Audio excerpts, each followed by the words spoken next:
bahan untuk potensi untuk dioptimumkan. Jadi sharing yang saya lakukan ini bukan bicara, oh salah ini. Selama company itu bisa menghasilkan profit, bisa memproduksi lebih rendah dari harga jual, itu sebenarnya nggak ada masalah. Pertanyaannya adalah ruang diskusi kita ini untuk mengefisiensikan gitu ya intinya. Nah, kedua, kalau mau bertanya langsung aja potong. Nah, kedua atau nanti kita ditampung di chatting nanti dibacakan di belakang.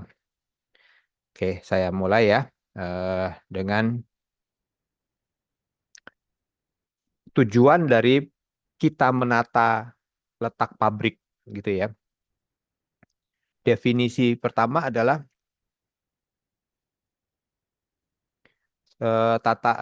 definisinya itu adalah kita mengatur fisik dari fasilitas, terdiri dari mesin atau tempat kerja, peralatan dan alat-alat kerja kita di dalam pabrik dengan tujuan untuk memaksimalkan efisiensi aliran material, tenaga kerja dan informasi dari satu proses ke proses yang lain.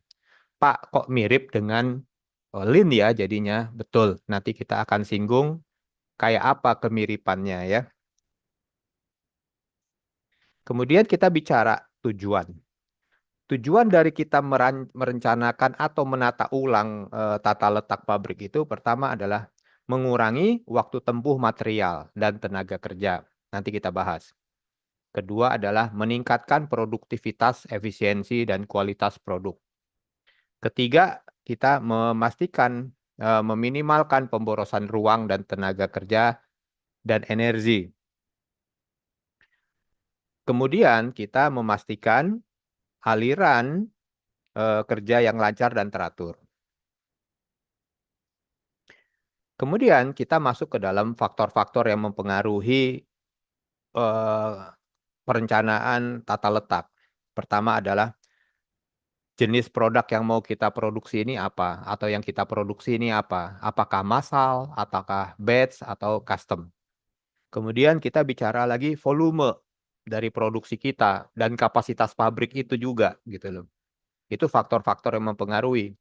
Kemudian juga metodenya. Apakah continue atau intermittent itu mempengaruhi. Keempat, kita bicara berapa luas ruangan yang ada, yang tersedia. Ini mempengaruhi. Berikutnya, kita bicara soal kebutuhan fleksibilitas untuk menghadapi perubahan teknologi. Jika kalau ada perubahan atau ada permintaan pasar, seberapa cepat kita meresponnya. Kemudian kita masuk ke dalam jenis-jenis tata letak pabrik. Pertama, tata letak pabrik itu kita bicara namanya tata letak produk. Saya ambil cepatnya aja dulu, nanti kita bahas, yaitu mirip mass production, ban berjalan. Kemudian ada yang namanya tata letak proses, di mana diatur berdasarkan fungsi atau jenis proses yang digunakan. Ketiga ada yang namanya tata letak posisi tetap. Ini kalau kawan-kawan pernah lihat industri pesawat terbang gitu kan ya, atau bangunan deh.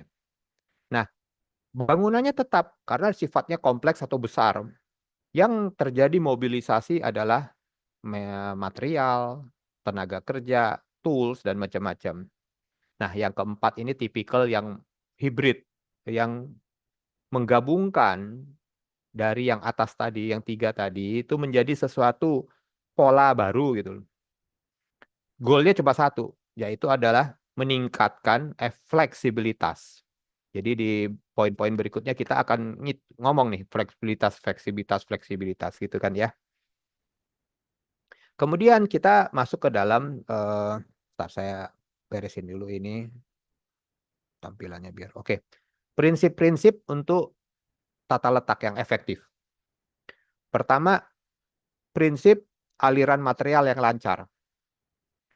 Kalau kawan-kawan ingat 3 sesi sebelum saya, pertama saya bicara lean manufaktur. Saya bicara value stream. Oke. Di sana value sebagai poin subjeknya. Kalau di tata letak, subjeknya adalah material. Material yang ngalir lancar. Oke. Aliran material bergerak dengan lintasan yang terpendek. Ya. Jadi clue-nya yang efektif itu lintasannya terpendek. Dengan sedikit memiliki hambatan dan gangguan. Kemudian, kita harus menghindari pergerakan yang bolak-balik. Zigzag gitu ya. Dari sini pindah ke belakang lagi. Itu akan membuat sesuatu yang sifatnya rumit. Akan sesuatu titik akan tabrakan itu. Yang tumpang tindih ini ya. Kemudian, prinsip berikutnya kita bicara adalah pemanfaatan ruang yang optimal. Nanti kita akan bicara seperti apa sih definisi optimal yang Pak Denny maksudkan gitu ya. Pertama adalah maksimalkan penggunaan ruang horizontal dan vertikal. Ya, vertikal bisa diisi tuh. Kita kayaknya jarang pabrik-pabrik kita yang memikirkan vertikalnya juga diisi. Bisa dua, baik itu mezanin ya, mezamin itu istilahnya adalah memanfaatkan ruang atas kayak lantai 2 gitu. Nah, tapi bebannya harusnya lebih ringan. Contohnya kita taruh di situ untuk assembly line. Nah, atau kita taruh jadi gudang. Kemudian prinsip yang lain ya horizontal yang tadi juga. Jangan sampai ada area yang terbuang atau tidak terpakai. Jadi kita bangun space tapi tidak terpakai. Nah, ini yang dimaksud mubazir. Mubazir investasinya gitu kan. Kedua adalah meminimalkan ruang kosong. Area yang tidak produktif. Ini prinsip dari salah satu cara menata yang efektif. Kemudian prinsip fleksibilitas. Jadi suatu tata letak pabrik harus mampu untuk eh, menampung fleksibilitas, di mana dia dapat beradaptasi dengan perubahan produksi, permintaan pasar, atau teknologi baru, atau produk baru, gitu kan ya. Nah, fleksibilitas ini, ya, kalau kita melakukan suatu persiapan produksi perubahan tadi, kalau mampu untuk fleksibilitasnya tinggi, ini tidak perlu modifikasi atau perluasan fasilitas tanpa harus melakukan perombakan besar-besaran gitu loh. Itu yang saya maksud.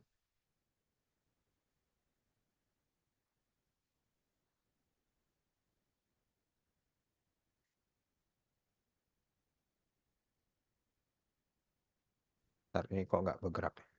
Oke. Kemudian kita masuk kepada prinsip keamanan dan ergonomi. Manpower itu aset gitu kan ya. Jangan sampai keselamatannya tidak kita pedulikan. Kita harus memastikan keselamatan pekerja tersebut dan mematuhi standar keamanan industri yang sudah diatur. Dan yang paling yang butuh kita perhatikan lagi adalah unsur ergonomi. Bagaimana si pekerja tadi dengan nyaman, dengan sehat, mengurangi cedera fisik yang berkelanjutan dalam melakukan aktivitas tersebut. Kita harus memikirkan tuh. Kemudian kita bicara prinsip minimum handling. Prinsipnya adalah mengurangi frekuensi dan jarak penanganan material sebanyak mungkin. Setiap perlu kita ingat ya, setiap kali material itu kita pindahkan, artinya kita ada penambahan biaya dan ada kemungkinan resiko kerusakan. Sehingga desain tata letak yang baik itu harus meminimalkan perpindahan material. Material jangan sering dipindah-pindah. Kemudian prinsip ketujuh adalah aliran kerja yang teratur. Tata letak harus bisa dirancang agar aliran kerja dapat berjalan dengan lancar dari satu tahap ke tahap berikutnya tanpa adanya kemacetan. Dan kita harus memastikan penempatan stasiun kerja tersebut, stasiun kerja sudah sesuai dengan peruntukannya, urutan proses produksinya.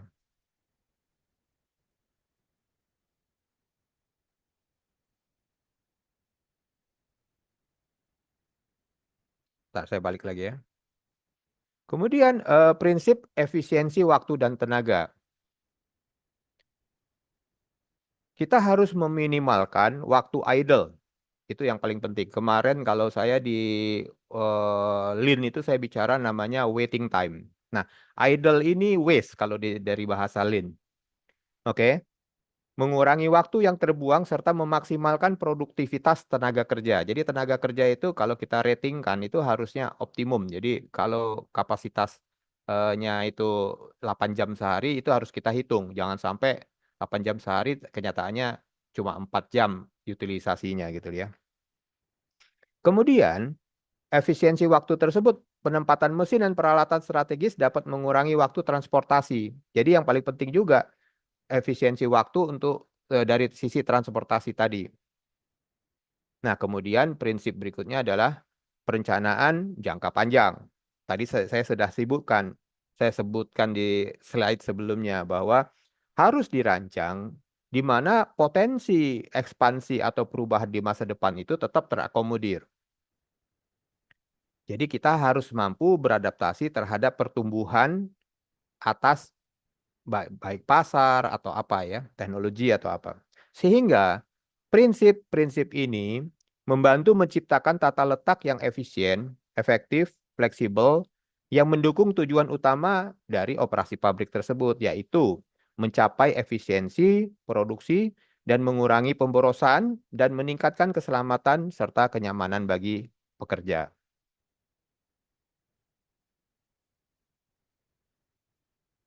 Sebenarnya kita bicara efisiensi operasional, menyoroti bagaimana tata letak yang efektif dapat mengurangi pemborosan dan meningkatkan produktivitasnya. Pendekatannya ada dua. Pertama adalah kuantitatif, ya biasa ya kita kuantitatif kualitatif gitu ya. Nah, kuantitatif ini pendekatan yang pakai mengolah data numerik. Apa yang bisa dilihat dari jarak, waktu proses, biaya transportasi, itu semuanya objektif bisa terukur kan ya. Contohnya perhitungan jarak dari satu departemen ke departemen lain gitu ya. Itu bisa diukur. Nah, pendekatan kedua namanya kita sebut namanya pendekatan kualitatif. Nah, pendekatan kualitatif ini sesuatu yang hubungan antar proses, ergonomi, kenyamanan, keselamatan kerja, ini semua agak sulit untuk dihitung kecuali kita pakai sampling atau pakai survei atau apa. Jadi ini lebih banyak ke intuitif. Keduanya ini dikombinasikan untuk memaksimalkan efisiensi yang operasional yang bisa kita capai. Bisa mengurangi bottleneck dan meningkatkan kinerja pabrik secara keseluruhan.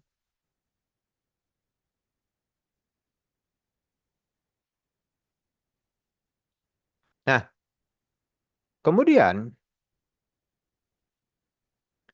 kita bicara bagaimana soal aliran material yang lancar. Aliran lancar ini menekankan pentingnya desain tata letak pabrik yang memastikan material dapat bergerak dari satu proses ke proses lainnya dengan cepat tanpa hambatan. Tadi saya sudah sebutkan. Yang mengurangi waktu tunggu, meminimalkan pergerakan, menghindari bottleneck. Nah, tata letak yang baik itu adalah yang bisa mengoptimalkan rute pergerakan material sehingga perjalanan material di dalam pabrik menjadi lebih pendek, lebih sederhana, dan lebih mudah dikontrol. Ini membantu meningkatkan produktivitas, mengurangi biaya transportasi internal, dan menjaga keseimbangan aliran kerja. Poin yang terakhir yang saya tambahkan tadi itu adalah mudah dikontrol. Oke, jadi supervisor bisa tetap memonitor jalannya proses produksi dengan nyaman. Nah, kita masuk ke dalam penggunaan ruang yang maksimum. Menekankan pentingnya memanfaatkan setiap area di pabrik secara efisien. memastikan bahwa ruang produksi, ruang penyimpanan, dan area transportasi digunakan secara efektif tanpa ada pemborosan. Jadi kita dari titik-titik tiga tadi kita lakukan saving ya. Nah, penggunaan ruang yang maksimal berarti menghindari area kosong. Sebelumnya saya sudah sebutkan yang tidak terpakai, meminimalkan tumpang tindih aktivitas dan merancang area kerja yang mudah diakses.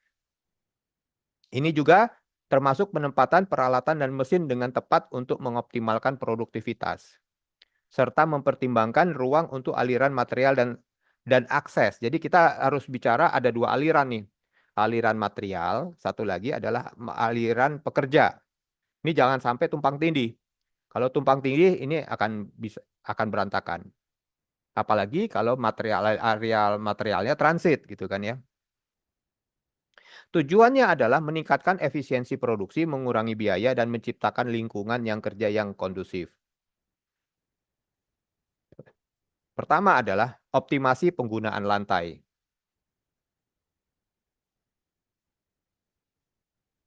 Tata letak pabrik yang benar itu harus dirancang menggunakan setiap meter persegi lahan yang ada secara efektif. Penempatan mesin, peralatan, dan jalur produksi harus ditempatkan secara strategis untuk mengurangi ruang kosong atau area yang tidak dimanfaatkan. Kemudian, kita bicara ruang kerja juga. Selain area produksi, ruang kerja juga harus didesain untuk mendukung produktivitas tadi. Ini mencakup pengaturan meja kerja, ruang meeting, material agar mudah diakses, dan mendukung kenyamanan serta keselamatan kerja. Jadi kita jangan sampai bagian quality tempatnya jauh dari produksi. PPC jauh dari produksi. Kayak gitu komunikasinya jadi susah. Nah,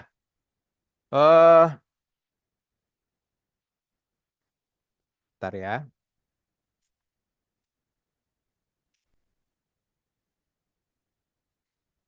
Saya sentil lagi soal Lean. Ini slide saya 3 periode yang lalu ya. Tata letak pabrik itu sejalan sekali dengan Lean. Kenapa? Karena target yang diatur itu adalah value. Yang ditarget yang dihitung di situ adalah material dan prosesnya dibuat lancar, dibuat tidak ada penumpukan dan macam-macam. Itu adalah konsep Lean. Jadi, konsep Lean ini sejalan banget nih dengan Lean. Pertama, minimalisasi pergerakan. Tadi saya sudah singgung kan ya. Kedua, pengurangan inventory yang berlebih. Ini prinsip Lean, just in time. Oke. Desain tata letak yang efektif mendukung penyimpanan yang minimal, malah lebih kalau bisa just in time. Ketiga, pengurangan waktu tunggu. Saya kemarin nyebut namanya waiting time. Oke. Keempat adalah optimasi ruang kerja. Memaksimalkan pergerakan ruang, menghindari area kosong. Ini semuanya sejalan dengan Lean. Terus kita bicara integrasi proses. Seluruh elemen itu bisa bekerja bersama ya, satu sinergi ya. Menekankan pentingnya memastikan bahwa setiap bagian dari tata letak pabrik mendukung aliran proses produksi secara keseluruhan. Nah, ada integrasi proses, artinya proses itu flow-nya mengalir dengan baik. Satu lagi adalah sinergi elemen, yang dimana setiap bagian dari pabrik bekerja secara harmonis selalu bersama, material, informasi, tenaga kerja harus bisa berpindah dari dari satu proses ke proses yang lain dengan mudah, tanpa hambatan. Nah, tadi sempat kita singgung, keselamatan dan ergonomi. Ini penting sekali. Keselamatan dan ergonomi, tata letak yang mendukung keamanan kerja. Pertama adalah keselamatan kerja, mengurangi resiko kecelakaan, mempertimbangkan jalur evakuasi yang jelas, itu wajib ya. bebas dari hambatan, penempatan peralatan keselamatan seperti alat pemadam kebakaran dan alat pelindung diri yang gampang dicapai. Oke? Dan menghindari benturan atau dan kecelakaan. Itu satu sisi keselamatan kerja. Ada satu sisi lagi yang kita bicara ergonomi. Harus ya saya nggak tahu ya, mungkin jarang disentuh nih karena ini bagi owner atau bagi manajer ini kurang kurang ini. Padahal pekerja itu sangat penting untuk bisa bekerja dengan durasi yang banyak, yang dalam gitu ya. Apalagi kerjaannya berulang itu terus. Kalau penempatan misalnya mesin bubut, kita nggak siapin areanya sehingga dia harus mendongak terus-menerus, atau welding, kita selalu nggak kasih dia posisi duduk yang bagus, meja yang bagus sehingga dia jongkok misalnya. Berhari-hari, berbulan-bulan itu pasti akan menimbulkan sesuatu ketidaknikmatan ya, atau malah sakit dia mungkin ya. Jadi ergonomi itu harus mempertimbangkan kenyamanan pekerja sesuai dengan postur tubuh yang optimal. Jadi kalau kita kerja di Cina dengan kerja di Indonesia dengan di Eropa itu akan beda tuh. Sesuai dengan prosedur yang normal untuk mengurangi cedera akibat kelelahan. Bukan cedera langsung ya, tapi kelelahan. Dari sisi penggunaan alat yang tidak sesuai gitu loh. Nah, meningkatkan produktivitas sekaligus menjaga kesehatan jangka panjang itu sangat penting untuk pekerja. Karena kita akan memastikan bahwa setiap kali kita membuat schedule produksi, semua aspek siap kan gitu kan ya. Sehingga kita akan bisa menghasilkan suatu lingkungan kerja yang kondusif. Kemudian kita masuk ke dalam jenis tata letak pabrik. Saya mulai tadi adalah tata letak produk. Tata letak produk itu dirancang berdasarkan aliran produksi yang linier, di mana barang bergerak melalui tahapan proses secara berurutan dari awal sampai akhir. Mesin dan peralatan diatur sesuai dengan urutan produksi untuk memastikan aliran material yang lancar dan terstruktur, meminimalkan waktu perpindahan dan jeda antar proses. Tata letak ini sangat cocok untuk produksi massal. Jadi kalau kawan-kawan melihat video di YouTube atau apa bagaimana mobil dibuat, motor dibuat, nah itulah tata letak produk. Jadi dia produknya pindah. Jadi si posnya, si pekerjanya diam, ininya pindah. Keunggulannya adalah penghematan waktu. Kemudian produksi bisa bergerak cepat tanpa penundaan dan meminimalkan handling, mengurangi perpindahan manual dan serta mengurangi kesalahan. Contoh-contoh yang tadi saya sebutin ya, industri otomotif, elektronik, makanan, minuman gitu ya. Di mana aliran produksi teratur sangat penting untuk mengoptimalkan waktu, tenaga, dan biaya. Kemudian kita bicara tata letak proses. Tata letak proses ini ciri khasnya adalah mengelompokkan mesin-mesin dan peralatan berdasarkan fungsi yang mereka lakukan. Memberikan fleksibilitas untuk menangani variasi dari produk dan proses. Mesin serupa ditempatkan bersama dalam area khusus, memungkinkan produk yang berbeda mengikuti jalur produksi sesuai kebutuhan, sehingga cocok untuk produksi batch dan job order. Ini sesuai kayak pabrik saya yang kemarin ya, saya lakukan job shop. Itu kan saya memilah misalnya dari material utuh masuk ke namanya preparation. Preparation itu persiapan untuk habis itu material itu dipotong-potong masuk ke dalam proses produksi. Sheet metal masuk ke laser cutting, masuk ke gas cutting, macam-macam. Atau satu bar gitu kan, mau dibubut, kita mau buat bubutan gitu, kita potong dulu pakai jigsaw macam-macam. Itu masuk semua prep, dikumpulkan di situ. Nah, pertanyaannya adalah karena terkumpul di situ dalam satu proses, variasi-variasi produk yang lain atas turunan proyek itu bisa terlayani. Misalnya sheet metal masuk, oke, dipotong. Nah, artinya kan mesinnya sama, proses potongnya sama. Oke, kita tinggal nunggu nesting dari PPC. Nestingnya tinggal kita lakukan proses pemotongan. Nah, berikutnya sheet metal berikutnya memotong proyek yang lain juga gitu loh. Kan sama aja. Prosesnya sama. Itu yang dibilang tata letak proses. Meskipun cuma di sini ada tantangan. Berat, yang paling berat tuh yang ini sebenarnya. Meskipun fleksibel, tantangan aliran material ini tidak teratur. Karena yang tadi kita bilang, dia menjalankan macam-macam proyek gitu kan ya. Karena prosesnya sama. Nah, di mana produk harus berpindah dari departemen berdasarkan proses yang diperlukan.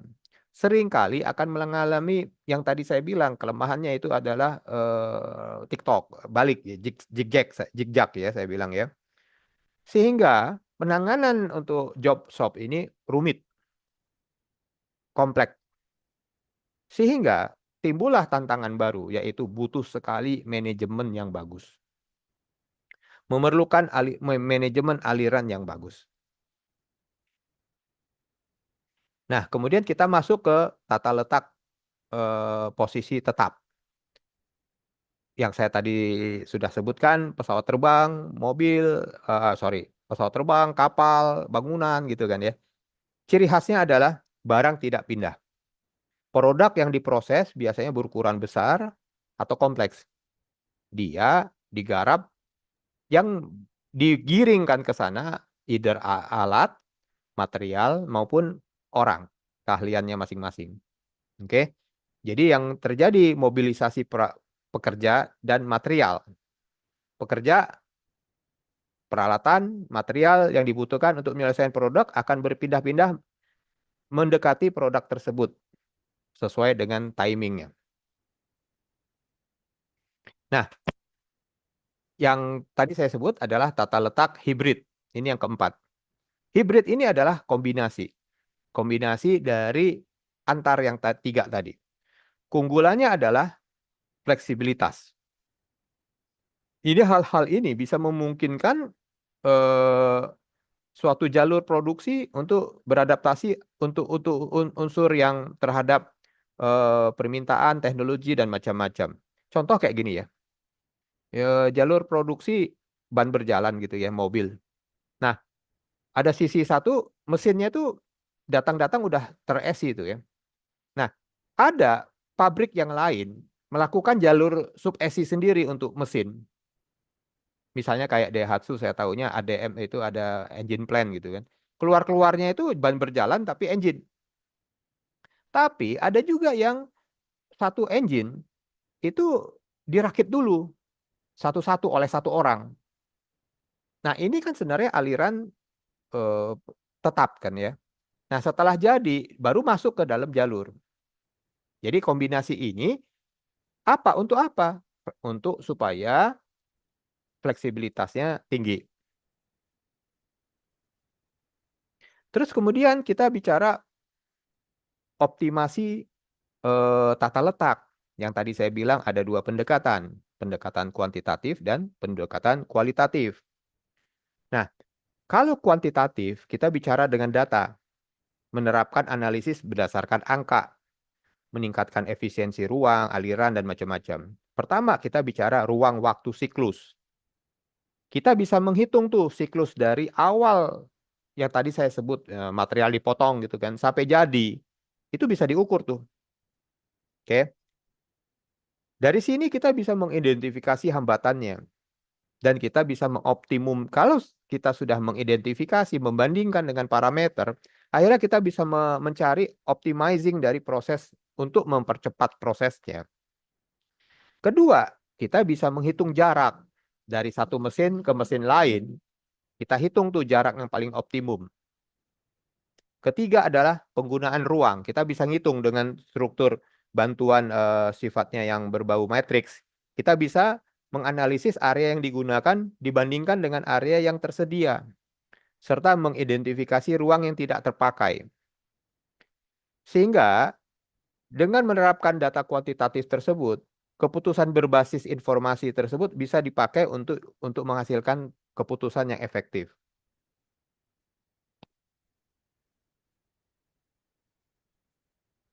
Nah, kita bicara metodenya. Metode pertama adalah analisis ruang waktu dan siklus, ruang waktu siklus. Analisis waktu yang diperlukan untuk menyelesaikan setiap tahapan produksi.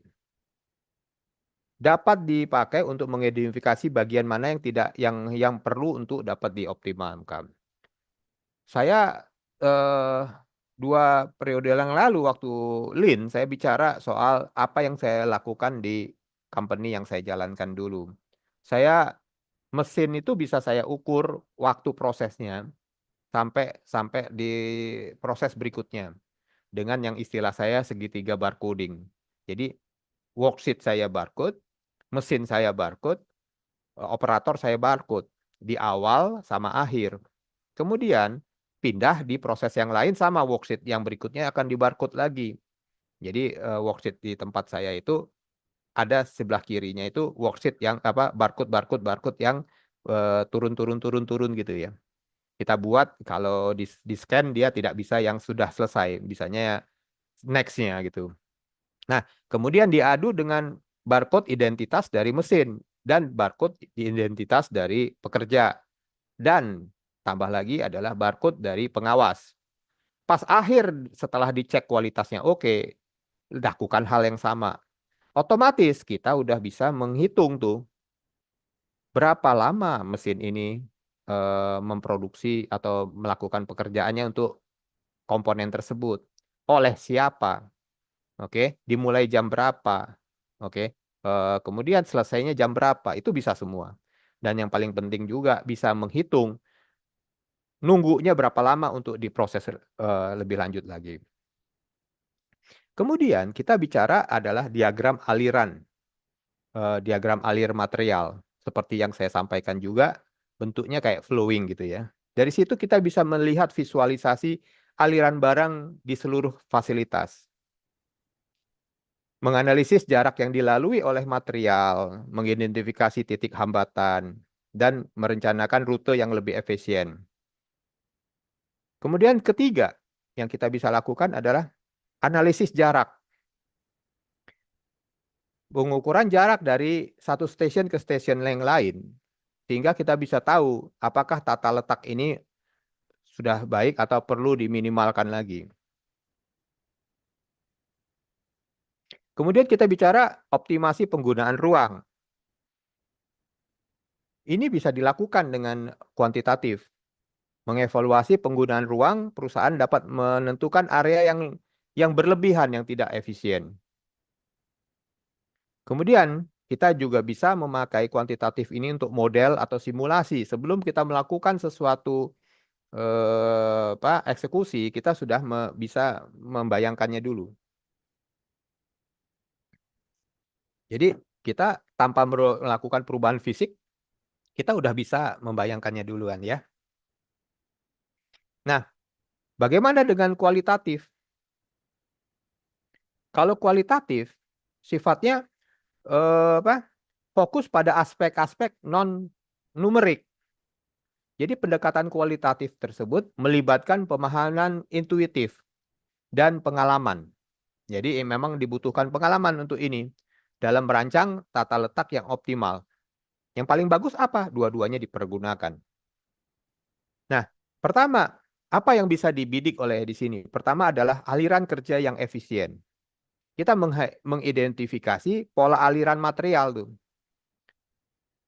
dan pola pekerja yang logis dan efisien. Kedua, kita bisa menghitung kenyamanan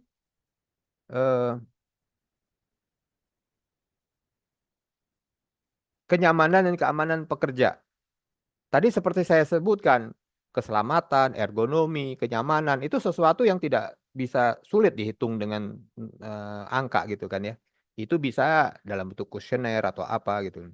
Nah, kemudian kita juga kualitatif ini bisa kita pakai untuk mengevaluasi komunikasi antar departemen, memastikan bahwa tata letak memfasilitasi komunikasi yang baik. antara area kerja untuk meningkatkan produktivitas. Berikutnya kita bicara flexibility, mengakomodasi perubahan permintaan produksi dan teknologi baru. Ini semua area-area kualitatif. Jadi kalau kita bicara pendekatan ini mengutamakan pemikiran yang strategik yang lebih berfokus kepada aspek operasional, manusia, budaya kerja, budaya organisasi yang tidak dapat diukur secara langsung, tetapi sangat mempengaruhi efisiensi keseluruhan.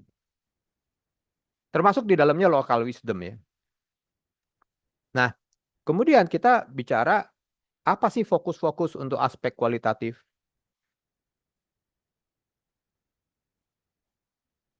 Ya seperti tadi kita sebutkan ya, optimasi tata letak mencakup berbagai faktor yang non teknis yang sangat mempengaruhi efektivitas dan efisiensi operasional di suatu pabrik. Pertama ada yang kita lihat adalah fokuslah pada interaksi manusia dan mesin. Kemudahan akses bagi pekerja untuk mengoperasikan maupun memelihara mesin. Ini mencakup ergonominya juga, pengaturan peralatan yang meminimalkan kelelahan. Kedua, kita bisa fokuskan juga kualitatif ini pada kenyamanan keamanan pekerja. Lingkungan kerja yang aman, nyaman, menyediakan jalur evakuasi yang jelas, ventilasi yang baik. Ini nanti pakai checklist tuh bisa kita lakukan. Ketiga, memudahkan komunikasi. Bisa kita ukur tuh kemudahan komunikasi dari berbagai departemen tadi, memastikan koordinasi dari antar proses tersebut smooth. Kemudian, fleksibilitas tata letak, di mana kemampuan tata letak untuk beradaptasi dengan perubahan permintaan, volume produksi, atau teknologi baru tanpa perlu perubahan besar. Kelima adalah visualisasi dan pengawasan yang saya tadi bilang. Bahwa dengan ini kita bisa mendukung pengawasan yang visual, memudahkan manajer atau supervisor untuk memantau aliran proses, aliran kerja. Jadi kalau ada masalah, bisa diatasi dengan cepat. Pendekatan kualitatif ini mengutamakan pengalaman praktis, keseimbangan antara manusia, teknologi, dan proses di dalam pabrik. Kemudian kita bicara alat-alat yang dipakai untuk melakukan kualitatif. Pertama adalah checklist evaluasi tata letak. Jadi kita buat secara rutin ada staf yang beredar untuk ngecek tuh apakah item ini berubah apa tidak. Aspek checklist ini mencakup aspek seperti aksesibilitas, pencahayaan, ventilasi, dan keamanan jalur evakuasi. Hal ini dilakukan rutin berulang. Kemudian kita bicara diagram Spaghetti. Diagram Spaghetti ini nanti saya tunjukkan ya setelah slide ini. Sifatnya adalah memvisualisasikan aliran material. Jadi dengan gampang kita langsung lihat, oh ini rumit ya, penuh banget spaghettinya di situ gitu kan ya. Dan pergerakan memvisualisasikan aliran material atau pekerja di dalam pabrik. Sehingga kita mampu mengidentifikasi pergerakan yang tidak efisien, alur kerja yang terlalu kompleks, dan lain-lain hal. Terus juga peta aliran proses. Alat ini menggambarkan langkah-langkah dalam proses produksi, serta interaksi antar proses. Kemudian pemetaan ergonomi, menilai interaksi antara pekerja dengan lingkungan, termasuk postur tubuh, akses stabilitas mesin, kebutuhan fisik pekerja, menciptakan lingkungan kerja yang sehat dan aman. Nah, dilakukanlah yang kelima dengan cara alat-alatnya adalah dengan melakukan wawancara dan survei. Ini lebih interaksi ya, yang tadi lebih sepihak, kalau yang ini kita melakukan kuesioner, tanya jawab gitu kan ya. Nah, feedback dari pekerja ini mengenai kenyamanan, keselamatan, efektivitas ini bisa langsung kita masukkan sebagai inputan. Alat-alat ini memberikan pandangan yang mendalam tentang elemen-elemen yang mempengaruhi tata letak dari perspektif manusia, yang tadi ya kuesioner, dari keselamatan, operasional sehari-hari. Ini bisa diambil datanya. Nah, ini saya contohkan diagram Spaghetti. Jadi kita menggambarkan dari satu pos, dari satu stasiun ke stasiun lain, lalu lintasnya seperti apa. Dari sini kita bisa lihat, oh rupanya bagian stuf ini paling padat. Nah, kemudian dari sini kita bisa tahu mana area yang harus disentuh. Nah, ada lagi yang gambarnya yang kemarin 2 bulan presentasi yang lalu saya tunjukkan juga bagaimana kita bisa menggambarkan suatu proses flow. Nah, proses flow ini kalau yang sekarang ini kita ngitungnya per shift gitu ya. Tapi bisa juga dengan kawan-kawan ini dipakai dengan meteran ke kanannya itu bukannya jam tapi meter atau apa. Sehingga kita bisa tahu rutenya. Atau gambar ini pun flow dari ini, proses ini bisa sangat bisa dilakukan. Dan yang paling bagus lagi apabila mapping ini, value stream mapping ini dikawinkan dengan dimensi atau pandangan atas dari layout pabrik. Dari sini kita bisa lihat tuh, ini untuk satu proses, satu order. Order yang lain gambarnya petanya akan beda gitu kan ya. Nah, terus kita masukkan ke komputer, kita lihat mana sih frekuensi pemakaian yang paling tinggi. Dan kita lihat resistansinya apa? Oh, terlalu jauh gitu kan. Ya ini kan saya balik ya. Ini kan satu proyek ya. Sedangkan kalau ini saya ambil dari kategori yang proses itu, tata letak proses, yang job order. Proyek yang lain akan punya gambaran yang beda, tapi mappingnya sama gitu kan. Nah, kita akan bisa lihat frekuensi lalu lintasnya mirip kayak spaghetti tadi. Dari situ kita bisa tahu, oh ini rupanya padat sekali. Oke, atau area di sini rupanya kosong karena kita memappingkan dari atas dimensi dari layout pabriknya langsung. Oke, jadi kita lihat tadi, kalau aliran itu mengacu pada pergerakan material, informasi atau orang, ya, yang mengalir itu kan material, informasi yang saya bilang tadi worksheet gitu kan ya, dan orang. Ini yang mengalir.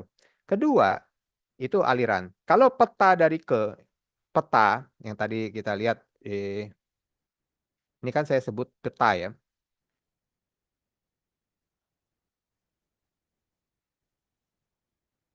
Nah, di sini kan saya nyebut peta nih ya. Peta ini sifatnya bisa dalam bentuk table. Berapa dari yang terjemahan yang ini tadi kita bilang bahwa berapa kali sih ini divisit gitu loh. Jadi tabel yang menunjukkan frekuensi atau intensitas perpindahan antara dua titik, seberapa banyak, membantu penempatan area yang sering berinteraksi lebih dekat untuk mengurangi waktu. Jadi yang paling tadi yang sempat saya sudah singgung adalah proses itu kalau bisa bersebelahan gitu loh supaya handling itu sependek mungkin kan gitu kan kalau kita kawinkan kalau kita rangkumkan omongan saya. Kemudian ya tadi perbedaannya dengan diagram Spaghetti. Diagram Spaghetti ini mau melihat kerumitannya ya. Ini sudah ada softwarenya loh. Bisa 3D malah. Nah, ngomong-ngomong soal software, saya bicara soal teknologi. Teknologi macam-macam gitu ya. Bisa kita pakai yang AutoCAD bisa, kita pakai namanya Arena, Flexin gitu kan ya. Cuma masalahnya yang saya lihat di sini, apa iya kita kecuali kalau kita mau beli bajakan nih. Kalau kita beli software hanya dipakai untuk layout berikutnya, kemudian waktu kita evaluasi berikutnya, kayaknya kita nggak kepikiran deh untuk berani berinvestasi suatu software gitu kan. Nah, kalau kita bicara untuk perencanaan simulasi tata letak, AutoCAD, Arena, Flexim ini bisa dipakai. Kalau mau pakai melihat optimasi ruang dan waktu, kita bicara namanya Facility Layout Optimizing Tools, FLOT. Dan banyak lagi yang lain. Ada juga pengambilan keputusan Nah, saya lebih cenderung poin ketiga, apa yang saya lakukan ini dengan Excel aja bisa gitu loh. Apa? Pengambilan keputusan berbasis data. Datanya dari mana Pak Dendi? Ini kan kita bicara berbasis data, artinya data-data histori bisa kita lihat. Loh, data histori kan ada di PPC. Nah, kecuali kawan-kawan di pabrik tidak PPC tidak hanya mampu untuk merencanakan, tapi tidak mampu untuk mengecek realitanya berapa. Nah, ini problem.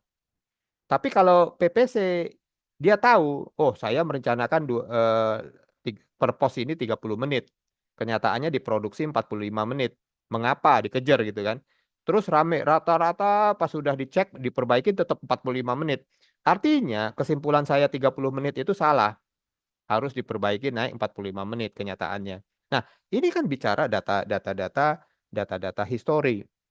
Nah, adanya di PPC. Jadi bukan PPC yang mendesainkan layout, tapi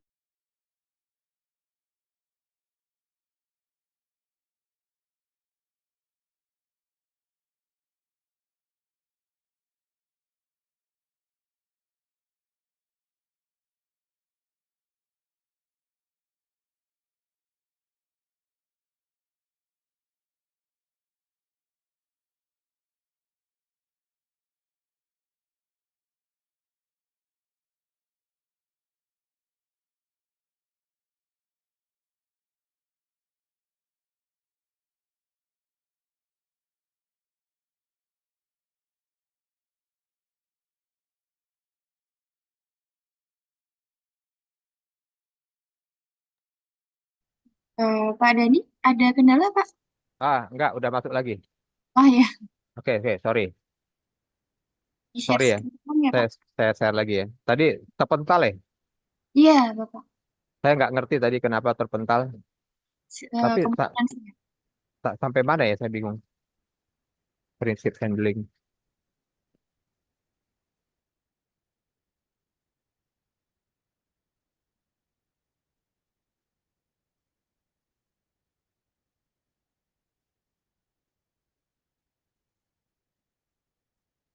Oke ya.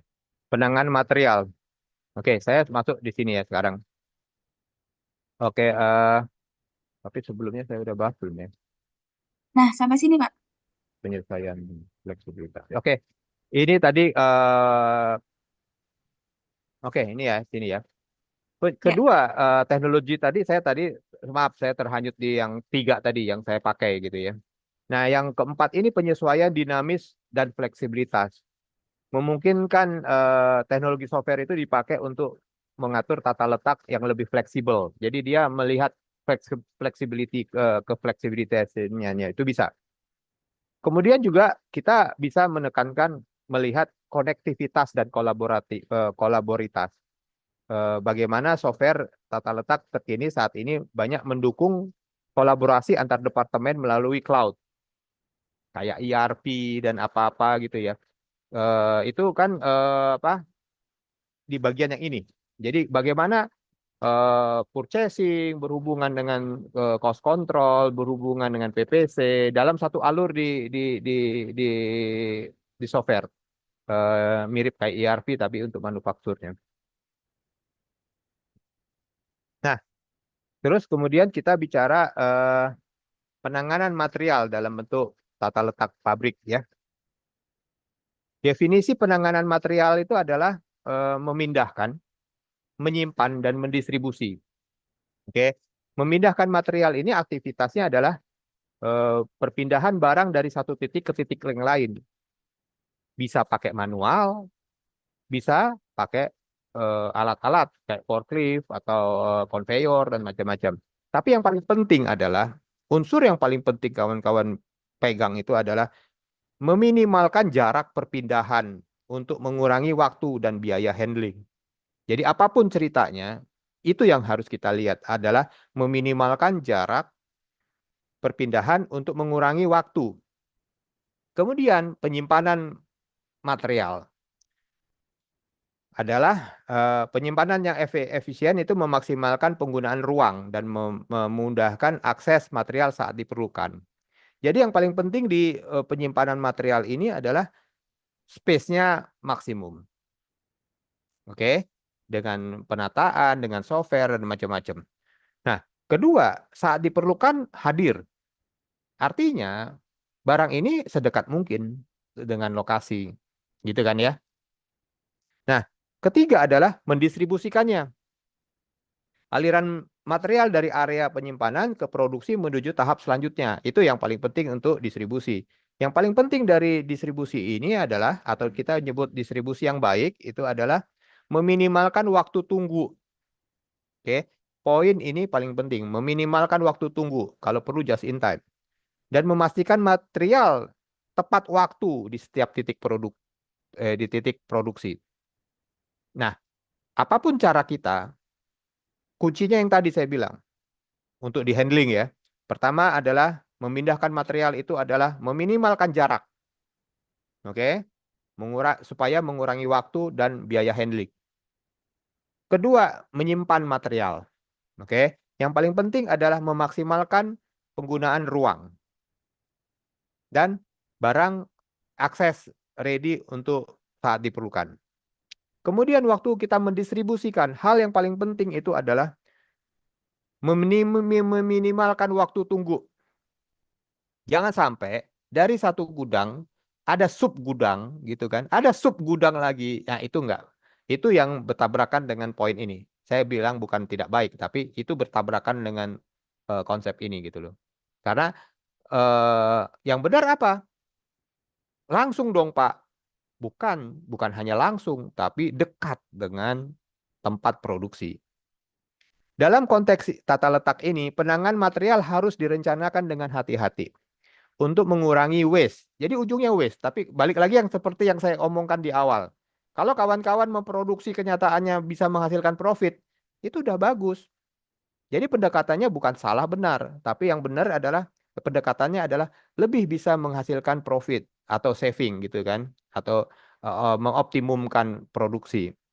Jadi kita bisa dengan mengurangi waste, kita bisa mengurangi pemborosan waktu, tenaga, dan sumber daya. Nah, prinsip minimum handling seperti yang kita bilang adalah menekankan pengurangan jumlah dan intensitas penanganan material untuk meningkatkan efisiensi. Nah ini yang perlu kita kutip ya.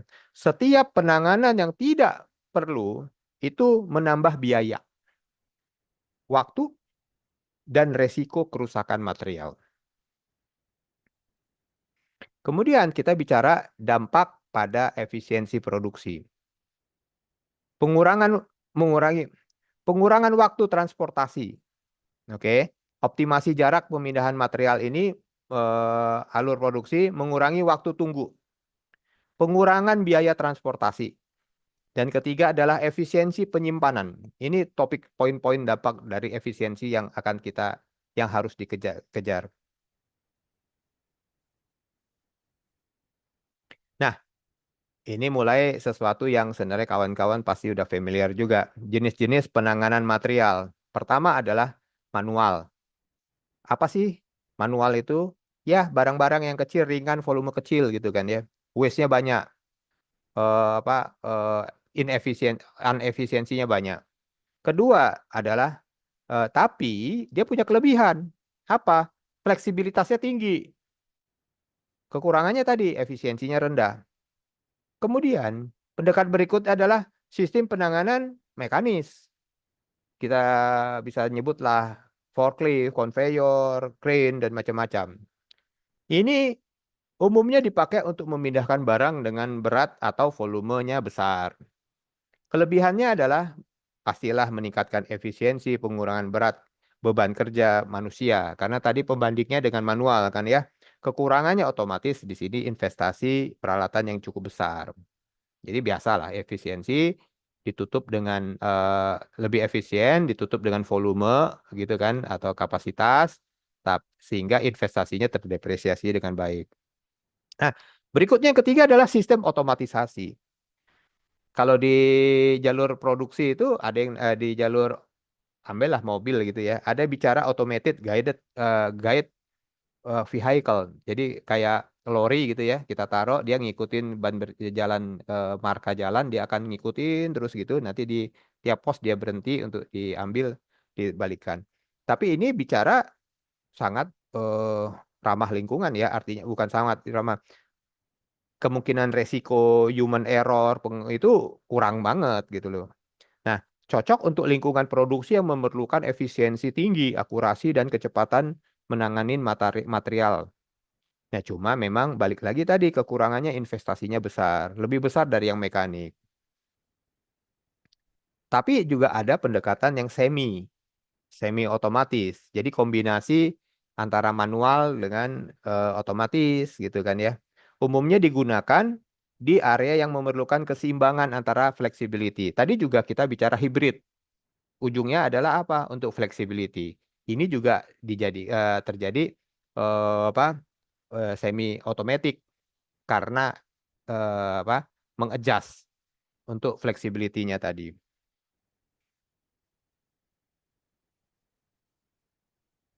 Nah, kita bicara sistem berdasarkan aliran produksi. Kita bicara ya.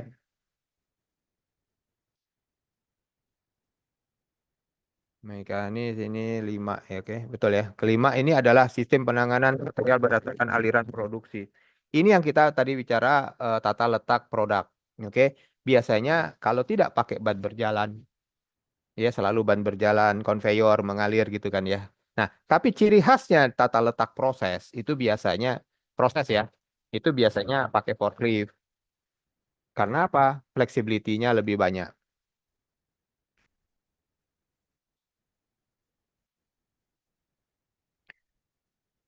Kriteria pemilihan alat penanganan material. Pertama adalah jenis, karakter material. Ini akan beda nih antara kita bawa cairan, kita bawa ukuran yang besar, itu akan beda.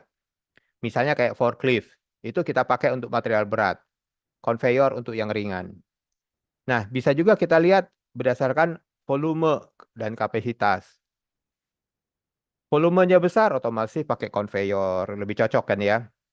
Sedangkan untuk alat angkut manual mereka biasanya yang kecil, yang volumenya kecil. Terus kemudian juga kriterianya adalah jarak pemindahan.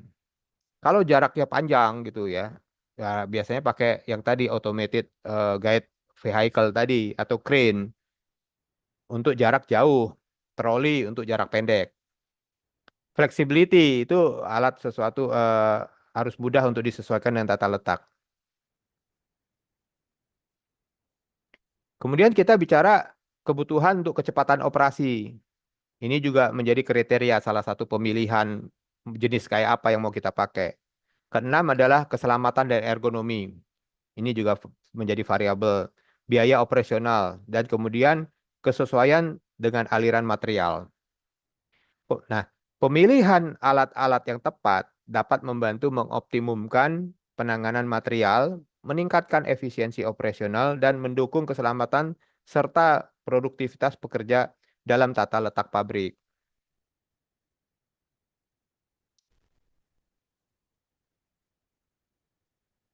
Jadi fleksibilitas yang ada di dalam tata letak pabrik pertama adalah fleksibilitas aliran proses. Tata letak harus memungkinkan penyesuaian aliran material saat ada perubahan produk, volume, atau jalur produksi dengan gangguan yang minimal. Kedua, adaptasi terhadap teknologi. Gara-gara ada implementasi teknologi, itu harus mampu untuk didukung dengan level sifat flexibility-nya tadi itu. Terus kemudian pengaturan ruang yang adaptif. Ruang kerja bisa disusun ulang atau diperluas sesuai kebutuhan. Contoh ya, ini banyak di dunia otomotif misalnya. Tiba-tiba jalur mau ngetes model baru gitu ya, Xenia mau keluar atau Avanza mau keluar. Nah itu ada jalur tuh akan harus dirubah. Nah itu fleksibilitinya harus bisa mengadaptasi itu. Nah terus kemudian juga respon terhadap permintaan. Nah kalau yang ini permintaan tiba-tiba oplah naik gitu. Nah itu harus bisa dengan cepat terjadi suatu fleksibilitas. Jangan sampai eh, ongkos membongkarnya itu sangat besar konsekuensinya karena harus dipindahin ini, mesin bubut harus pindah, seperti kayak gitu, harus dipikirkan matang. Minim downtime ini juga harus dipertimbangkan. Nah, yang terakhir saya bicara soal tata letak modular. Jadi flexibility itu ada lagi rumahnya modularity gitu. Kemarin pun ya saya sudah singgung-singgung soal modularity. Cuma ini jalur produksi modular. Biasanya ada di assembly line. Jadi dia udah satu modul. Tata letak modularity itu sangat mendukung fleksibilitas ya. Modularity yang fleksibel. Pabrik dibagi menjadi modul-modul yang bisa dipindahkan atau diatur ulang tanpa mengganggu seluruh sistem, memudahkan penyesuaian terhadap perubahan produk, volume maupun teknologi. Kecepatan perubahannya harus bisa dilakukan dengan cepat agar peluncuran produk baru atau peningkatan kapasitas itu bisa terikuti gitu loh. Nah, otomatis di sini akan terjadi penghematan biaya maupun waktu, mengurangi biaya dan waktu perombakan tata letak tanpa menghentikan operasi produksi dalam jangka yang lama. Kemudian yang paling penting juga adalah mampu untuk adaptasi terhadap teknologi baru, memudahkan integrasi teknologi baru tanpa mengganggu jalur produksi yang lama. Jadi apa ya, kita pikirkan udah manjang gitu loh.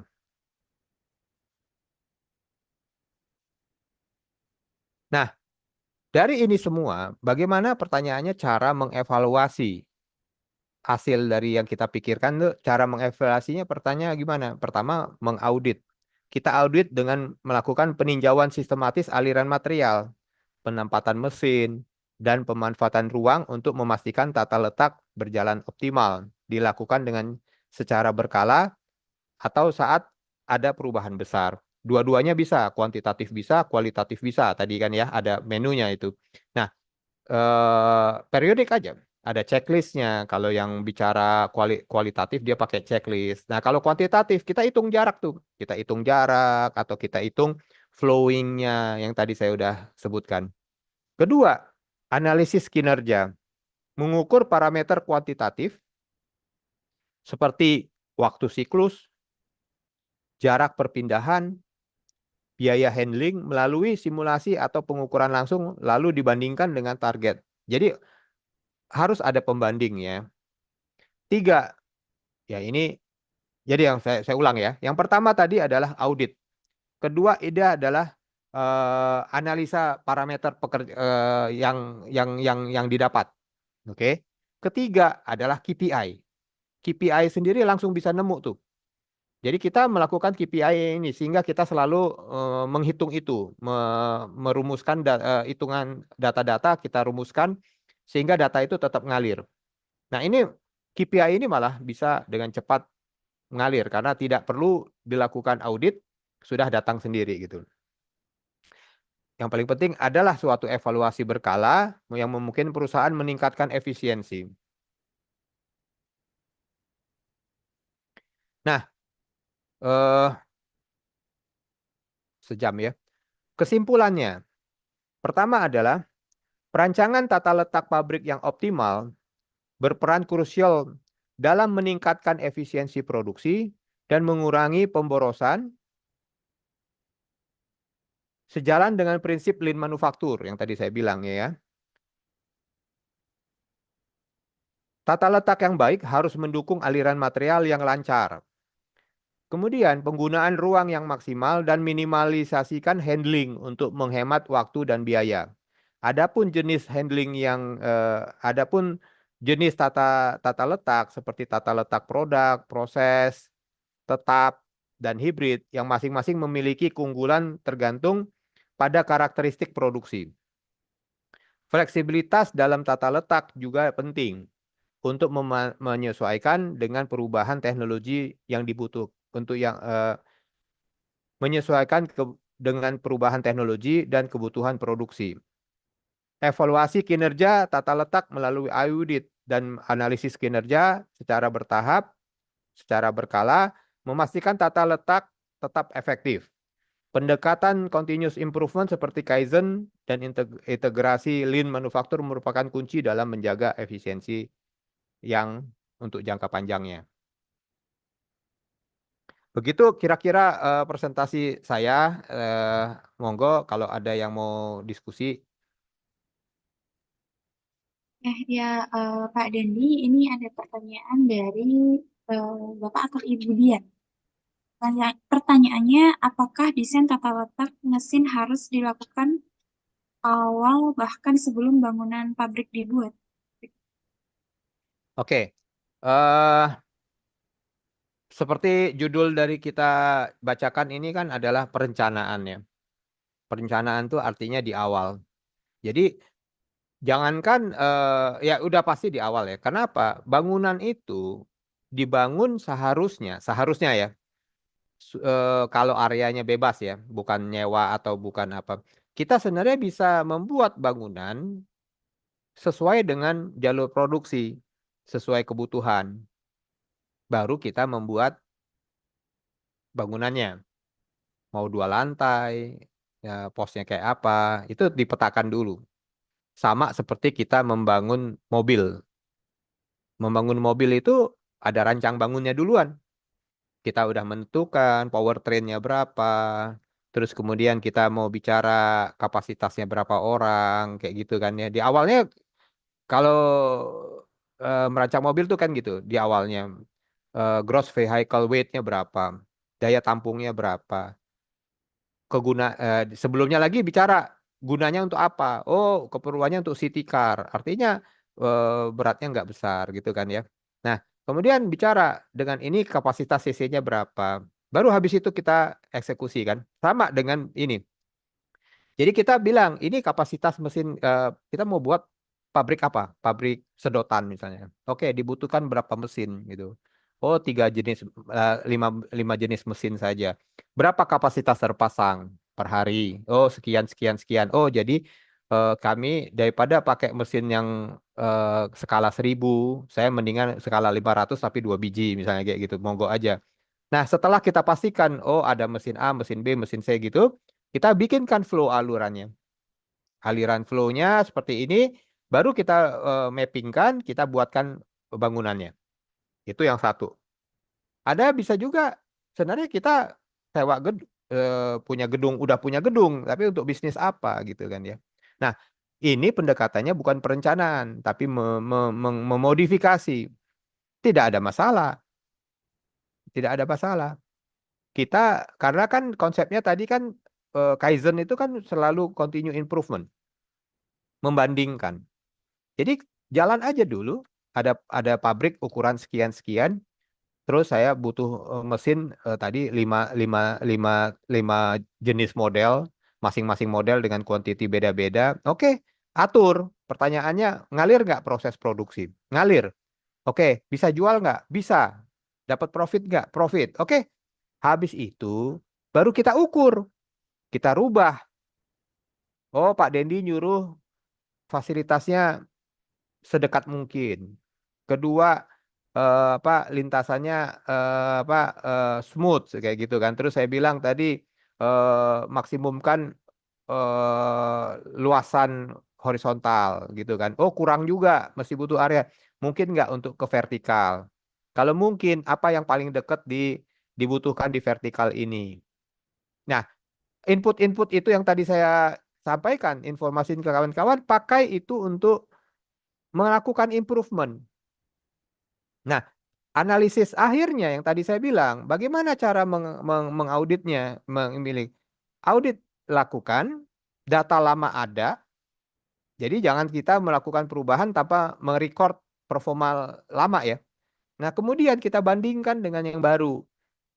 Gunanya software untuk belum dibongkar-bongkar, tapi kita udah bisa ngitung. Tapi kalau kita nggak mau pakai software, kita rubah lagi, gampang juga, nggak ada masalah. Tinggal dievaluasi berapa value editnya, berapa nilai tambahnya dalam bentuk pengurangan cost gitu kan. Jadi nggak ada masalah. Dari manapun kita jalan nggak ada masalah. Kira-kira Mas Dian nangkep ya? Oke, Ya, terima kasih Pak Dendi. sama-sama. Oke, untuk selanjutnya Pak ada pertanyaan dari Pak Tohirin. Pertanyaannya, bagaimana cara mengatur tata letak dengan adanya mesin baru, sedangkan ruang yang tersedia terbatas dan berapa jarak ideal antar mesin agar dapat memperoleh proses yang efisien dalam dunia perbengkelan? Oke, kan tadi saya bilang bengkel. Kita bicara bengkel artinya masuk kelasnya tata letak proses. Oke, tata letak proses itu memang mengaminkan untuk lalu lintas yang TikTok, namun punya tantangan dua. Tadi kan saya sebut gitu. Yang pertama adalah kerumitan lalu lintas. Kedua adalah memanagenya supaya tidak rumit. Kayak gitu kan, atau lebih tidak rumit. Prinsipnya itu kok. Nah, tinggal sekarang kita bicara poin-poin yang tadi saya sampaikan itu list kan, dicarikan pendekatannya. Oh, mesin A ini dipakai untuk memproses proses dipakai untuk mendukung setelah proses B, proses A gitu. Saya berulang ya. Mesin B ini dipakai untuk melakukan proses setelah dari A. Artinya dia sebelahan harus dengan A. Oke. Nah, kalau kenyataannya, oh A ini sebelahnya di C, sebelahnya lagi ada D, udah padat Pak. Ya udah. Artinya langkah-langkah yang kita pelajari sekarang ini ya diterapkan. Kita rubah. Artinya C dengan D itu harus kita geser supaya A bisa masuk. Karena prinsipnya tadi apa harus ya lebih baik untuk ngalir smooth gitu tanpa halangan kan gitu kan, material ngalir kan gitu kan kita bilang gitu loh. Nah, tapi kan di proses bisa TikTok Pak.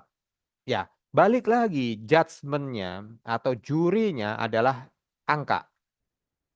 Apakah kos kita turun? Kalau kos kita turun, artinya pendekatan kita sudah benar. Ya, nanti kalau sudah benar, kita mau lakukan evaluasi lagi, menjadi lebih benar, nggak ada masalah lagi gitu loh. Nangkap nggak kira-kira? Ya, nggak ada masalah. Kan tadi saya bilang, sifat flexibility tadi untuk memayungi kemudahan untuk berpindah tadi. Nangkap ya? Nangkep Pak. Oke, contoh ya. Area misalnya kita bicara, di bagian saya itu ada namanya preparation. Preparation itu ada jigsaw, ada blender, ada ada gas cutting, ada quickie di situ, ada juga laser cutting di situ gitu kan ya. Itu saya masukkan dalam cluster preparation. Sebelum barang ini ditekuk, di welding, diapain, dibubut dan macam-macam. Ini semuanya dari bahan mentah nih. Semua bahan mentah masuk sini dulu semua. Oke? Tiba-tiba mesin laser mau nambah gitu kan. Nah, kalau waktu saya punya kesempatan eh, menyentuh itu, saya sudah mikirin, oh ini kalau proyek saya membesar atau duit saya nambah atau omset saya naik atau kapasitas naik, saya mau nambah mesin apa ya? Nah, suatu perusahaan harus matang itunya. Oh, saya sekarang daripada saya laserkan keluar, saya lempar ke Surabaya, biaya tinggi. Mendingan saya invest mesin laser juga. Oke, sementara berapa? Satu. Oke, hitungan kami berapa? Harusnya sampai dua, Pak. Oke, waktu saya memindahkan untuk menaruh mesin laser pertama, siogyanya kita sudah mikirin nih, bahwa nantinya kalau mesin laser kita dapat rezeki baru mau nambah yang kedua, oke, yang dipindahkannya nggak repot. Tapi kan tabrakan dengan konsep jangan ada ruang kosong, kan gitu kan. Toh nambah laser keduanya belum jelas kapan. Gitu kan. Nah, pastikan bahwa yang menempati ruangan untuk nanti di laser yang dua tadi, itu sifatnya fleksibel. Nangkap ya? Nangkep Pak. Oke, monggo lagi. Terima kasih Pak Baik. Gandhi. Ya, Sama-sama. selanjutnya Pak Dandi ada dari Fahri Ardan. Pertanyaannya, dalam perencanaan tata letak pabrik dengan baik, apakah kita sudah bisa mengetahui jika terjadi musibah atau trouble, maka kita tahu apa saja yang akan kita lakukan untuk memperbaikinya. Begitu, Pak. Memperbaiki mesin atau memperbaiki layout? Memperbaiki layout. Memperbaiki layout. Oke, layout itu berubah dengan tidak cepat, gitu ya. Layout itu eh, harus terjadi musibah dulu. Yang kawan-kawan tadi kan bilang musibah. Ya udah harus terjadi musibah dulu. Tapi kita atasi dengan baik. karena kita sudah memikirkan keselamatan, kita udah mikirkan ergonomi, kita udah mikirkan evakuasi, kita juga memikirkan tempat pemadam kebakaran, macam-macam. Harusnya musibahnya tidaklah besar. Oke, Pak, itu belum saya lakukan. Ya udah, lakukan suatu modifikasi untuk mencapai itu dulu. Karena modifikasi itu tidak cuma sekali gitu kan. Tadinya Pak, saya nggak peduli dengan jalur evakuasi. Tapi setelah Bapak omong, saya jadi tergugah. Ini mau saya bikin jalur evakuasi. Oke, pikirkanlah. Nah, tadinya resiko musibah tadi besar. Dengan kita mengatur evakuasi dan apa-apa, ada yang harus di-adjust atau apa, jadi mengecil. Oke. Nah, kemudian terjadi lagi musibah. Dan saya insya Allah yakin bahwa musibahnya harusnya lebih kecil. Kenapa? Pemadam kebakarannya gampang diperoleh kok. Terus nggak ada korban jiwa, Pak. Kenapa? Ada apa-apa langsung mereka tahu evakuasi lewat mana. Tapi tetap terbakar misalnya kayak gitu. Oke, artinya resikonya sangat minim kan? Yang diatasi berikutnya adalah bagaimana menghindari untuk tidak kebakaran. Oh, Pak, kenapa kemarin kebakaran? Karena gudang solvent itu ada di sebelah mesin burner. Gitu kan? Ya udah, salah satu syarat kita tadi adalah keamanan tadi. Pastikan bahwa solvent pindah mendekati yang pemakaian solvent.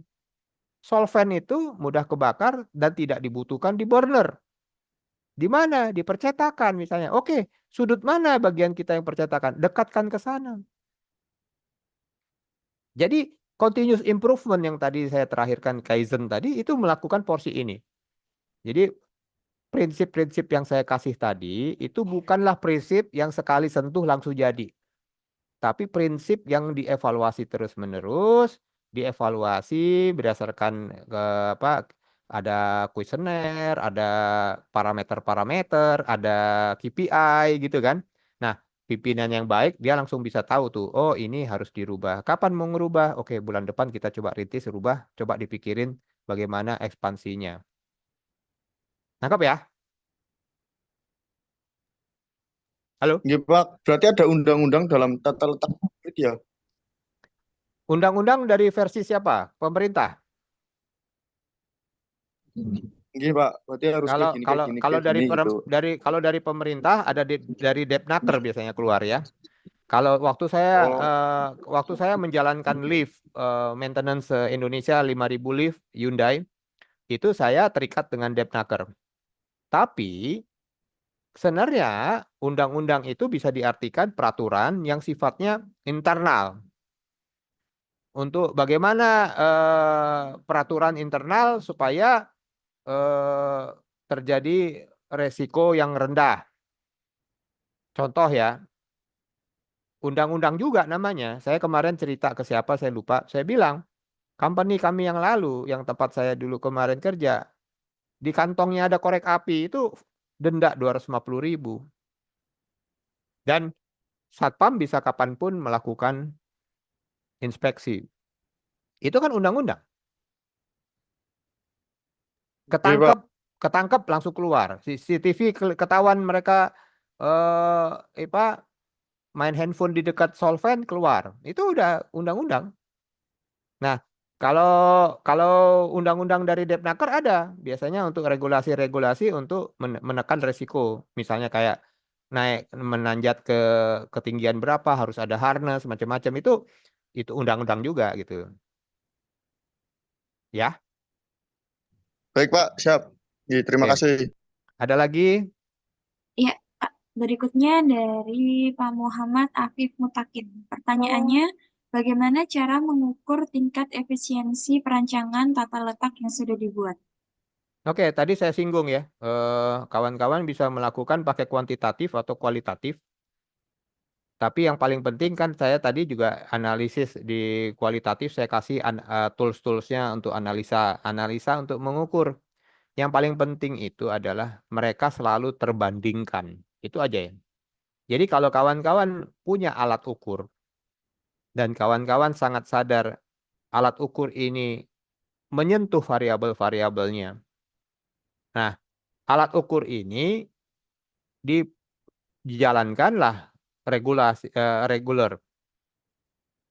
Tadi kan saya singgung ada bisa pop survei, terus kemudian atau yang kuantitatif tadi pakai angka dihitung. Nah, kalau kita sudah membandingkan, artinya kita membandingkan yang lama dengan yang sekarang atau yang sekarang dengan yang akan datang. Dari situ kita bisa tahu yang namanya yang goal dari tata letak ini apa sih dari tadi? Efisiensi, cost, kan gitu kan ya? Kemudahan. Nah, dibandingkanlah itunya. Kalau tidak ada hasil, artinya yang kita ukur tadi nggak benar, tidak tidak tepat sasaran, atau bukannya mengecil tapi membesar. Artinya, either peraturannya nggak ditanggapin, atau prosedurnya nggak benar, atau terjadi sesuatu error, noise ataupun ini di dalam situ. Menjawab nggak kira-kira?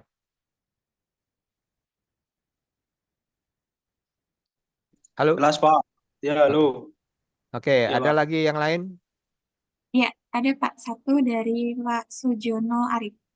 Pada Mong- jenis-jenis produksi, bagaimana cara membuat perencanaan yang lebih spesifikasi untuk jenis produksi massal? Maaf, pulang Mbak. Saya ulangin ya, Pak. Pada jenis-jenis produksi, bagaimana membuat perencanaan yang lebih spesifikasi untuk jenis produksi massal? Pelan-pelan sekali lagi, Mbak. Oke. Pada jenis-jenis produksi, bagaimana membuat perencanaan yang lebih spesifik untuk jenis produksi massal? Oh, untuk jenis tata letak produk. Untuk jenis tata letak produk, kriteria apa yang harus disiapkan gitu ya. Ya, paling penting kan sekarang kita mau di produk ini kita apa? Memproduksi apa? Makanan, motor, mobil, masing-masing pos akan beda-beda. Oke. Kita harus memastikan, ingat nggak flow saya yang, nah ini, ya, flow ini memperjelas proses. Nah, kalau kita bicara ban berjalan atau produk, bentuknya nggak kayak gini. Bentuknya manjang, vertikal, manjang lurus, serial. Oke. Mungkin akan ada pecah-pecah, tapi masuk jalur produksi utama, dia akan sudah menjadi ESI, sub-ESI. Oke, jalurnya kan gitu ya, kanan ya. Ini job order. Nah, setelah kita tahu postingnya ada berapa, oh ada 20 pos misalnya kayak gitu. Terus kita hitung tuh, masing-masing pos itu apa job desk-nya, apa ruang flow yang dia ambil. Terus kita hitung berapa menit, berapa menit, berapa menit, berapa menit, berapa menit, berapa menitnya. Yang benar gimana, Pak? Yang benar menitnya sama semua. Yang satu 15 menit, yang satu 15 menit, yang satu 15 menit, yang satu 15 menit. Untuk itulah posnya bisa dipecah-pecah. Supaya produk itu berjalan 15 menit, pindah 15 menit, pindah 15 menit, pindah 15 menit, pindah. Yang nggak pas itu apabila kita bekerja 15 menit, tapi next proses itu 30 menit. Ngaco habis berikutnya. Terjadi waiting time di situ. Ya, yang benar 15, 15, 15, 15. Artinya, per pos tadi kita harus tahu. Oh, bagian ini, bagian ini, bagian ini. Sisanya pindah pos yang lain. Sisanya pindah pos yang lain. Habis itu, di belakangnya tersuntiklah supply chain-nya. Disuntiklah material-material untuk diassemblinya sesuai dengan pos tadi, job.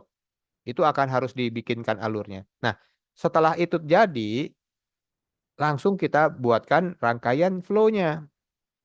Rantainya ada jadinya ada 21 pos. Ya udah, masing-masing pos satu orang, jalurnya sebelahan, jadi ngalir kan ya?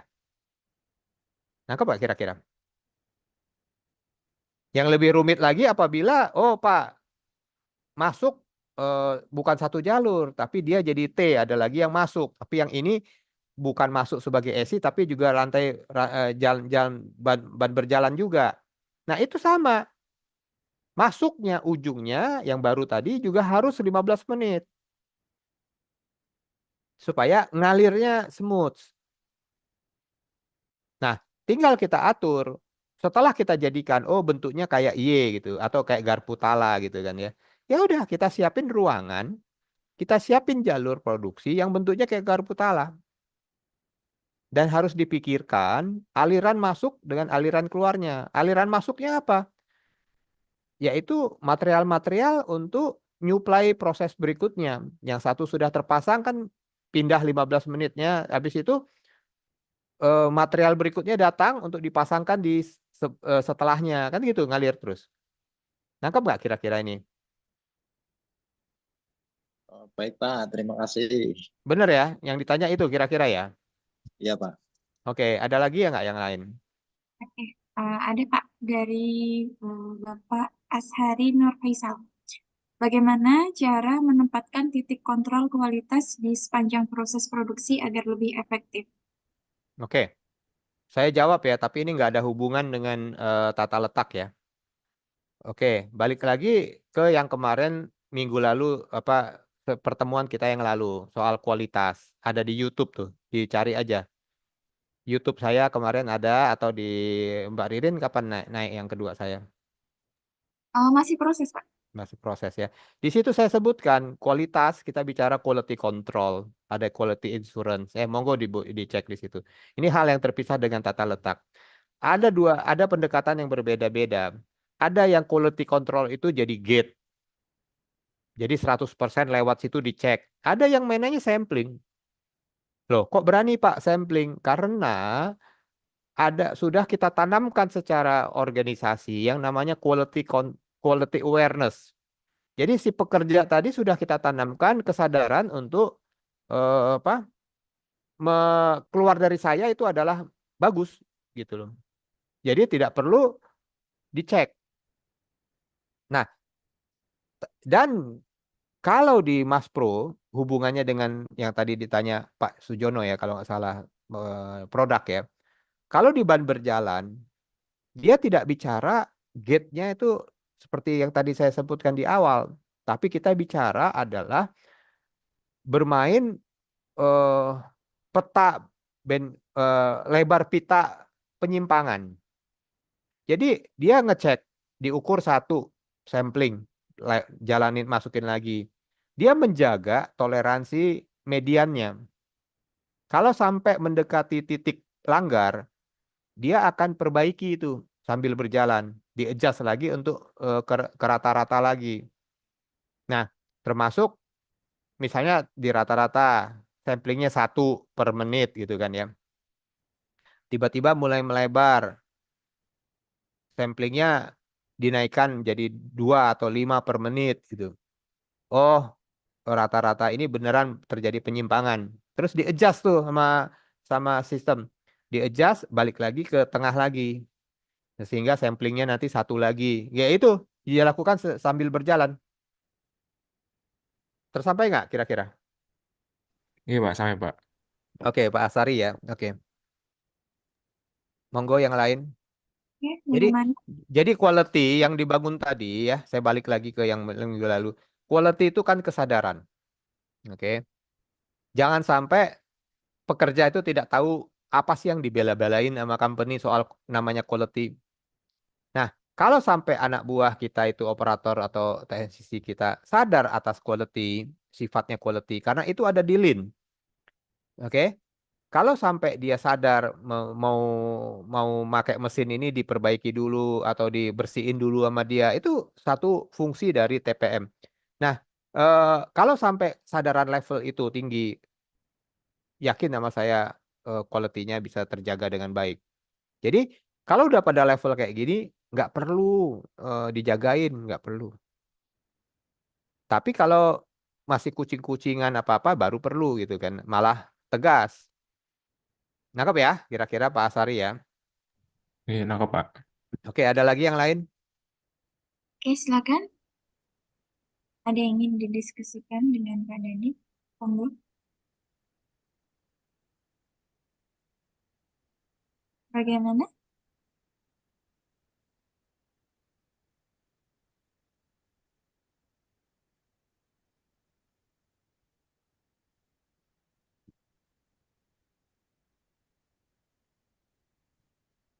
Silakan, masih ada yang mau didiskusikan dengan Pak Dani?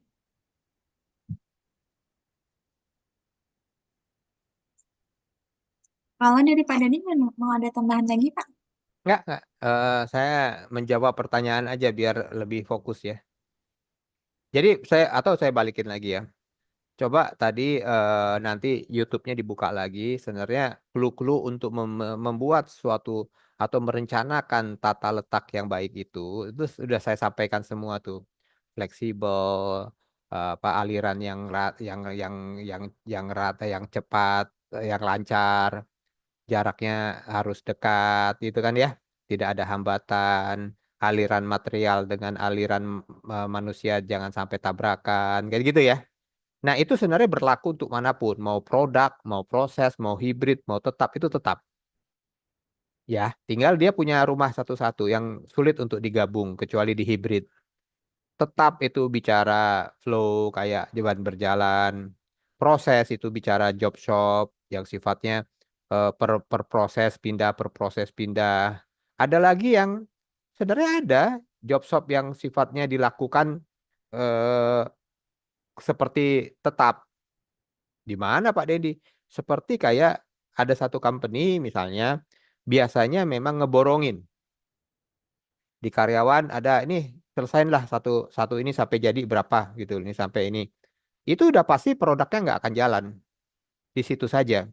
Betul ya?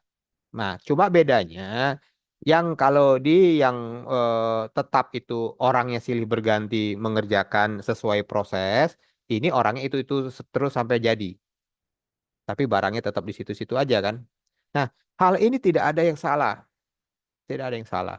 Cuma yang saya sampaikan tadi adalah pendekatan-pendekatan atau eh, variabel-variabel yang kalau itu diterapkan, harusnya menghasilkan sesuatu improvement. Jadi kalau kita udah puas dengan posisi sekarang, nggak ada masalah. Tapi dengan kita lakukan itu, melancarkan aliran ini, eh, lucu kalau itu tidak lebih efisien. Jadi yang saya sampaikan ini adalah clue-clue untuk membentuk suatu aliran yang efisien sehingga tata letak yang kita layout, tata letak pabrik yang kita buat itu eh, makin lama makin baik gitu loh. Gitu Mbak Ririn. Oke, baik. Bagaimana Bapak Ibu? Masih ada yang ingin didiskusikan dengan Pak Dani? Jika tidak, sesinya saya tutup. Bagaimana? Cukup ya kawan-kawan ya. Makasih. Iya cukup Pak. Oke. Baik. Ya. Baik, terima kasih Pak Dandi atas materinya. Bagi Bapak Ibu yang ingin mengetahui update terkait free webinar yang kami adakan, silakan ikuti LinkedIn kami di Sang Performa Consultant dan Bapak Ibu dapat menyaksikan kembali webinar ini melalui channel YouTube kami di Insan Performa Consult. Terima kasih atas partisipasinya Bapak Ibu. Sampai jumpa di webinar kami berikutnya. Saya Ririn, mewakili Insan Performa Consultant. Mohon maaf apabila ada hal yang kurang berkenan. Wabillahi taufiq wal hidayah. Wassalamualaikum warahmatullahi wabarakatuh. Waalaikumsalam warahmatullahi Waalaikumsalam wabarakatuh. warahmatullahi wabarakatuh.